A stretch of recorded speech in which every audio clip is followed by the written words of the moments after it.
Speculation has been rife that due to the first lockdown and loss of learning last year, a number of primary leaving candidates could miss their exams.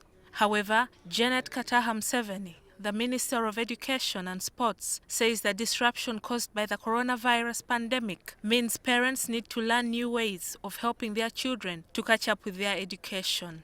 People are homeschooling their children. Our families must learn to homeschool their children, especially the little ones. Some other villagers really are finding ways of managing teaching, even in rural areas. They do very small families of 2 families or 1 or 3 or so, and they find a teacher in the village who teaches the children, but they be strict about SOPs. In the recently released 2020 primary leaving examination results, 513,085 candidates were universal primary education or UPE beneficiaries, and 236,677 of the candidates were privately sponsored. The non-UPE children, though they are much fewer, they are less than half of the children who were in the UPE schools. Proportionally, in terms of percentages, they perform better than the UPE children. While government has invested heavily in infrastructure development in UPE schools, the performance of candidates in those schools remains poor.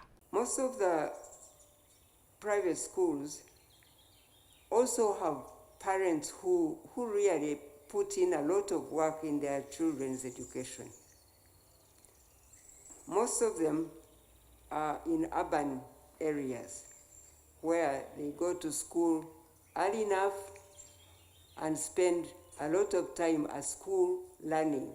And also we know that teachers in rural areas don't put in as much work as these other private schools do.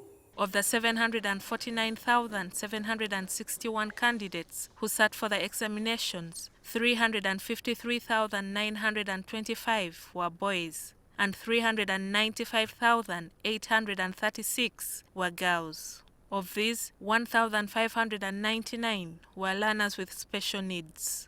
58 candidates registered at the Upper Prison School in Luzira, and of these, 53 sat the exams and 5 passed in the first division. The girls are better in English at all the 3 levels, at distinction, credit, and overall pass.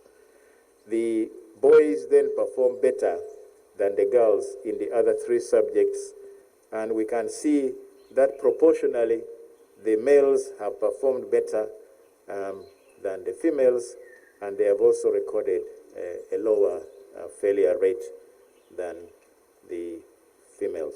A total of 659,910 candidates passed the exams, while 74,878 failed. The results of 2,220 candidates were withheld.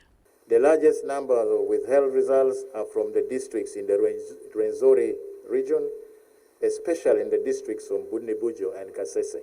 The worst performing districts were Amudat with 4 candidates in the first division, Madi Okolo with 8 candidates in the first division, Nabilatuk with 5 candidates in the first division, and Nakapilipirit with 9 candidates in the first division. Wakiso, Kampala, and Mukono were the best performing districts. Gillian Nantume, NTV Weekend Edition.